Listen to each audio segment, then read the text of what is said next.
All right, I have a couple of things at the top. So we are closely monitoring the floods in Mississippi, and the president has been briefed. At the president's direction, we have been in close contact with state and local officials. Let me put this down so you guys, including Mayor Lumumba and the Mississippi Department of Health, and made clear that the federal government stands ready to offer support and assistance to the people of Mississippi. FEMA is working closely with the state officials to identify needs, and the EPA is coordinating with industry partners to expedite delivery of critical treatment equipment for emergency repairs at the City of Jackson water treatment facilities. The state of Mississippi allocated $450 million in American Rescue Plan funding for water infrastructure, and the City of Jackson is using over $20 million of that to address water and sewer infrastructure needs. The state has committed to match that commitment. We have also made about $75 million in bipartisan infrastructure law funding available this year to provide clean and safe water across the state of Mississippi. We will continue to partner closely with the state and local officials to support impacted communities in Mississippi and stand ready to assist further as soon as we receive an official request from the state. Today is a good day for American manufacturing because of the president's bipartisan infrastructure law. Corning announced it will build a new fiber optic cable manufacturing facility to deliver more high-speed internet to Americans. Also today, First Solar, the largest U.S. solar panel maker in the United States, announced it will build a new solar manufacturing facility in the United States. These announcements will create thousands of jobs here in America, lower consumer energy costs, and cut climate pollution. And this did not happen by accident. President Biden's bold climate agenda and historic legislative wins are bringing manufacturing jobs back to America and turning America into a magnet for investing in clean energy manufacturing. Finally, in Wilkes-Barre today, the president looks forward to sharing details about his Safer America plan. He'll be joined by Governor Tom Wolf, Attorney General Josh Shapiro, Senator Bob Casey, and Congressman Matt Cartwright. The president will discuss his plan to build on the progress we've made to reduce gun violence and save lives, and how that means funding the police, not defunding them. He's also going to talk about how we brought together Democrats and Republicans early this summer to pass the most significant gun safety law in 30 years, and how we have to build on the momentum by banning assault weapons. A majority of Americans support this. The NRA opposes it. So here's the question. Do Republican members of Congress side with the American people or the NRA?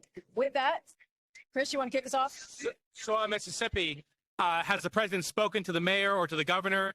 And given that there's no water in the city, is the federal government shipping in water? What specifically is being done right now with federal resources? Official White House staffers have been in touch with local governments, including Mayor Lumumba. I don't have any calls to read out to you at this time from the president or anything to preview. Look, FEMA, as I said, has a liaison on the ground at the Mississippi Emergency Management Agency and will work with state to identify gaps that could be filled by other partners, including federal agencies. We stand ready and we're eager to assist further as soon as we receive an official request from the state. By law, FEMA cannot assist until state requests assistance. Mississippi is not asking the federal government to truck in water or send relief efforts. Okay, got it. Not at this time. We stand ready to help from the federal level in any way that we can. But again, we're waiting for that. I cannot speak for the state of Mississippi. You would have to ask them. On the Friday, there's a jobs report on Friday. Last month's number came in well over expectations. What kind of number is the White House expecting on Friday? And I know that the president has been pleased with the high jobs growth over the past year, but is there any concern in the White House that continued high jobs numbers will cause the Fed to really ramp up interest rate hikes, which could crush the economy? I don't want to get ahead of what the numbers are going to be the next couple of days. Kind of spoke to this a little bit yesterday. So we're still, as you know, we're still seeing, as you just mentioned, a strong labor market, which is important. Consumer spending is strong, which also matters. And it is no surprise that way that we have seen it, that the economy is doing slowing down, as you know, cooling off, as you've heard us talk about, because it's going through a transition. That's how we see it, from a historic economic growth that we saw last year to a more stable and steady growth. And that is kind of important to note. So we're expecting job numbers to cool off a bit as we're going into transition. We're expecting job numbers to not be at the high growth rate we've seen these past several months as part of that transition. But again, I don't want to get ahead of those numbers. And we've talked about how we're expecting to see, again, a little bit more of cooling as we go into that more stable and steady growth. Karine, a couple of questions on Taiwan. My apologies. We're so close. Yeah, I know. It's okay. So earlier today, Taiwan fired some warning shots at a Chinese drone. First time such short shots have been fired, at a time of sort of escalating tensions. Any fresh U.S. concerns over this situation that you can share with us? Look, our policy towards Taiwan has remained consistent, and it has been for decades now and across administrations. So we remain committed to our one China policy, as you've heard us say these past several weeks. In accordance with that policy, we'll continue to fly, we'll continue to sail and operate where international law allows us to, consistent with our longstanding commitment, again, to freedom of navigation. And that includes conducting standard air and maritime transits through the Taiwan Strait. You heard me talk about the U.S. Navy ships yesterday. So we'll continue consistent with our, again, one China policy to deepen our ties with Taiwan, including through continuing to advance our economic and trade relations, a roadmap for trade negotiations with the U.S. Taiwan 21st Century Trade Initiative, and we have and will continue to keep the lines of communications open with Beijing, which we have for the past couple of months, since the president's been in office, and we will continue to call on Beijing to reopen those channels. It has to close for our sake, not for our sake, but because this is what the world demands, and it's responsible powers. And a quick follow-up, there was a report yesterday that the administration is planning to formally ask Congress to approve a $1 billion arms sale to Taiwan. Can you share any details on when that request will be made? I don't have any announcement at this time, or don't have anything to preview. As we have said, we will continue to fulfilling our commitments under the Taiwan Relations Act to support Taiwan's self-defense. Two questions. You said yesterday that the president will bring up some of the Republicans that called for defunding the FBI in the wake of the Mar-a-Lago raid. Will the president today defend the FBI's work at Mar-a-Lago? So, as I've said many times before, and as many of us has said, look, when it comes to, we've been very clear, we don't believe in defunding the police, we don't believe in defunding the FBI, but as it relates to anything connected to what the Department of Justice is doing for their independent criminal investigation, we are just not going to comment. And we are going to just refer to Department of Justice. But again, the president, this is not the first time the president has been very clear that it is that we have to not defund the men and women who put their lives at risk to protect us, to protect our communities, to protect our country. And so again, he does not believe in defunding the police. He believes in funding the police. That's what you'll hear from him today. And he certainly does not believe in defunding the FBI. And on the Philly speech on Thursday, because you announced that after the briefing yesterday, why is he giving that speech now? Is this considered a political speech? Is this a kickoff to his midterm message? It's a topic we've heard from him before. Why does he feel the need to give this speech right now? Well, again, like you said, it's a topic you've heard from him before. Clearly, I can't talk about politics from here, but So it's a political speech? Well, no. So let me just say, on Thursday, President Biden will give a primetime speech, as you just mentioned, on the continued battle of the soul of the nation in Independence National Historic Park in Philadelphia. He will speak about how the core values of this nation, our standing in the world, our democracy, are at stake. He will talk about the progress we have made as a nation to protect our democracy, but how our rights and freedoms are still under attack, and how we will make clear who is fighting for those rights, fighting for those freedoms, and fighting for our democracy. Look, he believes, and you've heard me say this before, Joe Biden believes as president, it is important for the president of the United States to have the strongest voice when we talk about fighting for our democracy. And that's what you're going to hear from him on Thursday. So pivoting off of that, Florida Republicans are complaining that the president's comments last week about semi-fascism sort of contribute their seminal office. Is there concerns that he's sort of creating more pressure, creating more conflict, particularly after Lindsey Graham's comments earlier this week?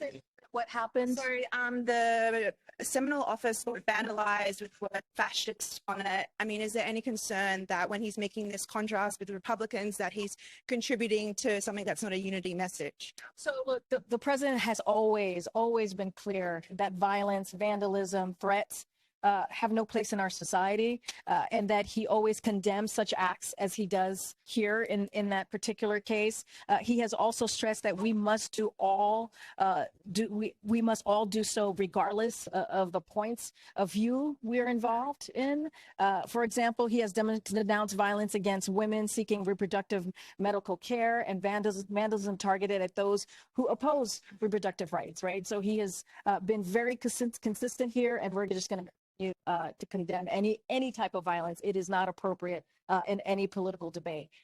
And there was a little bit of excitement on Twitter today about potentially him announcing his candidacy for the 2024 election.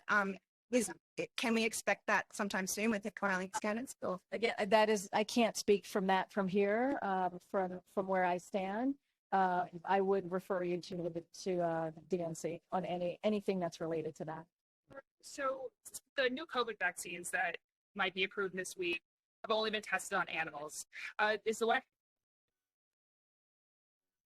out in the population? And given that only 30% of eligible people have gotten their second booster, what are you going to do to convince people that they should get this next booster? So just to be clear, like these decisions on the vaccines, including on who will be eligible and when, and are made by FDA and the CDC based on their expert review. So I'm not going to get ahead of them. They're going to make the decision on their safety and how and who's going to get them, as I just stated. But into your second part of your question, the administration has been working with state and local health departments and other partners to prepare operationally for all scenarios.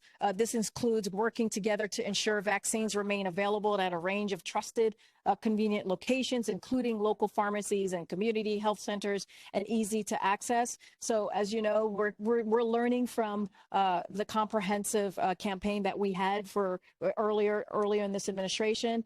So we're also planning a robust public education campaign, building on lessons again we've learned and focusing on those most at risk. And so this will include leveraging deep partnerships across sectors to meet people where they are with facts and answers to questions, and empowering trusted local messengers with messaging they need to engage with their communities about the importance of vaccination. But I don't want to get ahead of what the CDC and FDA is going to decide.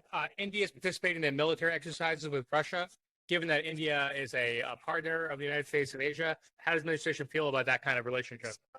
The United States has concerns about any country exercising with Russia while Russia wages a unprovoked, brutal war against Ukraine. But of course, every participating country will make its own decisions, and I'll leave it at that. And on that, Let's put any pressure on India. I mean, there's been pressure on China. Don't help Russia. Here you have India, a partner of the United States, working with Russia on the military.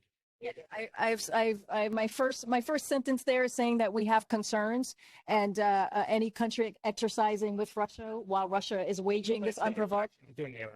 Anything else to share? But we have been pretty public. I've been asked this question with other countries as well. and we've been pretty consistent in our statements. Do Iran's drone sales to Russia make it less likely the U.S. is going to agree to a new nuclear deal, or are those issues considered separate by the U.S. government? So look, you know, when it comes to, so there are two pieces to this. I can talk about the drones, but I can talk about where we are as well, the status and where we are with JCPOA. Look, so we have taken a deliberate and principled approach to these negotiations from the start, as you've heard us say. If Iran is prepared to comply with its commitment under the 2015 deal, then we're prepared to do the same. The administration, along with our allies, is preparing equally for scenarios with or without a mutual return to full implementation of the JCPOA. The president will only conclude a deal that he determines is the national security interest of the United States. Look, we have said we want to do this in a diplomatic way, and that's the approach that we're going to take. So the drone sales aren't a factor. Look, I'm just going to lay out how we're proceeding and how we're looking at the JCPOA deal specifically. I can give you a little bit about the drones if you wish, and like what we're assessing is that Russia has received both Maharjir 6 and Sahid series UAVs from Iran over the course of several days in August. Russian transport aircraft loaded the UAV equipment at an airfield in Iran and subsequently flew from Iran to Russia. That is what we're seeing and assessing. The initial delivery is likely that part of Russia's plans to import. We have to get seated. No problem. No problem. Thank you. All right, guys. Sorry. I'll talk more later. Okay. Thank you.